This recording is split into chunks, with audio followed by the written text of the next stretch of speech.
একদিন বাদেই আসলে অস্ট্রেলিয়ার বিপক্ষে টি-20 সিরিজটা শুরু হবে চট্টগ্রামের মাটিতে সেটা। এটা কতটুকু চ্যালেঞ্জিং হতে পারে? মানে টি-20 তো ইটস এ ডিফারেন্ট ফরম্যাট এবং আমরা জানি চিটাগংয়ের উইকেটটাও অনেকখানি ডিফারেন্ট, যদিও মিরপুরের উইকেট এখন যথেষ্ট স্পোর্টিং। চ্যালেঞ্জটা কাদের দিকে থাকবে, অজিদের দিকে নাকি বাংলাদেশের দিকে? অজিতের দিকে। Okay, and why so? They are under pressure. Right. ODI series হেরেছে, টি-20 সিরিজ হারলে অবস্থাটা কি হবে? একে তো মানে যারা নাক উঁচু অজি আছেন তারা অলরেডি টুইট করা শুরু করেছেন। পন্টিং তো রাগ ক্ষোভ ছেড়েই দিয়েছেন। একটা সময় বাংলাদেশের সাথে খেলবে কিনা সেটা নিয়েও তারা কথা বলতেন। তো সেই রকম অবজ্ঞার শিকার তো আমরা হয়েছি দিনের পর দিন এবং বছরের পর বছর। আমরা 2003 সালে একবার সিরিজ খেললাম, এখন আবার যাচ্ছি সিরিজ খেলতে অস্ট্রেলিয়ার সঙ্গে 23 বছর পর। তো মানে এই যে একটা অবজ্ঞা, ক্রিকেটীয় অবজ্ঞা, সেই অবজ্ঞা থেকে অবশ্য লোডশেডিং কিংবা ঘরের বাইরের তীব্র গরমে ওয়ালটন রিচার্জেবল ফ্যান থাকলে থাকবে শুধু বাতাস আর বাতাস। পরবর্তীতে তারা বিভিন্ন সময় নানান ধরনের কথাবার্তা দিয়ে বেরিয়ে এসছেন। তারপরও তাদের যে নাকটা একটু উঁচু ছিল, এটা তো সত্যি এখনো আছে আসলে, মানে মোড়লগিরি তো তারা করেন। হ্যাঁ, মোড়লগিরি তারা করেন, কিন্তু সেই জায়গা থেকে চ্যালেঞ্জটা একটু বেশি থাকবে এই কারণে যে যারা একটা সময় এই দেশটার সাথে খেলতেই চায়নি বা এই দেশটার প্রতি একটু আরে বাংলাদেশের সাথে খেলার কি আছে এইরকম মনোভাবাপন্ন জায়গা থেকে যখন 150 কিলোমিটারে তাদের বুকের খাঁচা ভেঙে যায় আর হচ্ছে তাদের ক্রিকেটীয় যে ইগোটা সেটা যখন একদম ধূলিসাৎ হয়ে যায়, সেই জায়গা থেকে দে are under pressure, they are under challenge. ODI সিরিজটা আপনি হেরেছেন এবং সেটা কোনো ফ্লুক ছিল না। বাংলাদেশ প্রপার ক্রিকেট ট্রু উইকেটে খেলে আপনাদের সাথে সমানে সমানে টেক্কা দিয়ে তারপরে জিতেছে। ধান ক্ষেত বানায় জিতে নাই, কিন্তু আপনারা যে উইকেটে রেগুলার খেলেন সেই উইকেটে জিতেছে। That's why they will be under pressure যে ওডিআই সিরিজের পর যদি তারা টি-20 সিরিজেও হেরে যায় অথবা হার দিয়ে শুরু হয়, তাহলে মনে করেন যে বাংলাদেশ ফার্স্ট ম্যাচটা যদি জিততে পারে, ধরে নেন যে সিরিজ বাংলাদেশ জিতবে। একদমই। আমরা একটু যদি হিস্ট্রি ঘেট নেই, বাংলাদেশ এবং অস্ট্রেলিয়ার হেড টু হেড ইন টি-20, সেখানে অবশ্য অস্ট্রেলিয়ার জয় জয়কার থাকবে। মোট 11টা ম্যাচ বাংলাদেশ এবং অস্ট্রেলিয়া মুখোমুখি হয়েছে। 2021-এ বাংলাদেশ 4-1 যে সিরিজটা জিতেছিল সেই 4টে ম্যাচেই বাংলাদেশের জয় আছে। বাকি 7টা ম্যাচ যার ম্যাক্সিমামই হয়েছে নিউট্রাল ভেন্যুতে, সেখানে অস্ট্রেলিয়াই জিতেছে। বাট ওই হিস্ট্রি ঘেটে আসলে কি লাভ আছে? অতীতের বাংলাদেশ, অতীতের অস্ট্রেলিয়া, বর্তমানের সঙ্গে তো অনেকখানি পরিসংখ্যান এই মুহূর্তে বাংলাদেশের জন্য শুধুই একটা সংখ্যা। রাইট। এই মুহূর্তে বাংলাদেশ অন্যরকম একটা রিদমে আছে।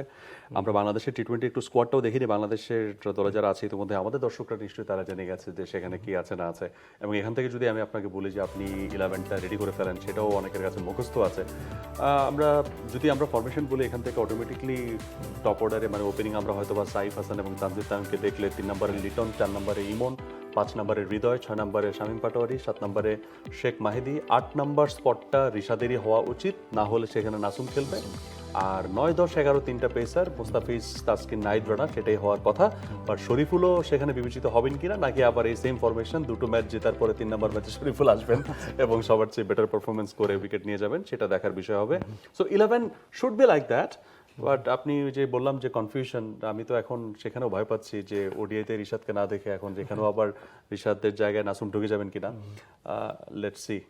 আসলে আব্দুল গাফার সাকলাইনের কথাও আমরা বলতে পারি, লাস্ট সিরিজে দলের সঙ্গে ছিলেন, আনফর্চুনেটলি সুযোগ পাননি। এটা নিয়ে অনেক কথা হয়েছিল। থার্ড ম্যাচটা ইট ওয়াজ এ ডেড রাবার, সুযোগ দিলে দেওয়াও যেত। অস্ট্রেলিয়ার এগেইনস্টে তো আসলে তার না, এখন যেই টিমটা আছে, আপনি নাম্বার 6 এ Shamim Patwari he did really well, তার জায়গায় আপনি আব্দুল গাফার সাকলাইনকে এই মুহূর্তে দেওয়াটা ডিমোটিভেটিং হবে, সেটা শামীম পাটোয়ারির জন্য টিম স্পিরিটের এগেইনস্টে হবে। নাম্বার 7 শেখ মাহিদি তো খেলবেই, নাম্বার 8 রিশাদ তো খেলবেই, 9, 10, 11 তিনটা পেসারের জায়গায় যদি আপনি কোনো পেসারকে কম্প্রোমাইজ করতে চান, তার জায়গায় তাহলে আপনাকে খেলাতে হবে। অ্যাবসলিউটলি। অস্ট্রেলিয়ার স্কোয়াডটাও আমরা দেখতে পাচ্ছি। এক্স্যাক্টলি। সো অস্ট্রেলিয়ার যে টি-20 স্কোয়াডটা আছে সেই টি-20 স্কোয়াডটা আমরা দেখে নিচ্ছি। এখানে মিচেল মার্শ ক্যাপ্টেন, এবং আপনি যদি হোল স্কোয়াডটা দেখেন তাহলে খুবই স্ট্রেংথ আছে এবং কিছু বিষয় আছে। নিখিল চৌধুরীকে নিয়ে গল্প আছে, সেই গল্প আমরা বলেছি।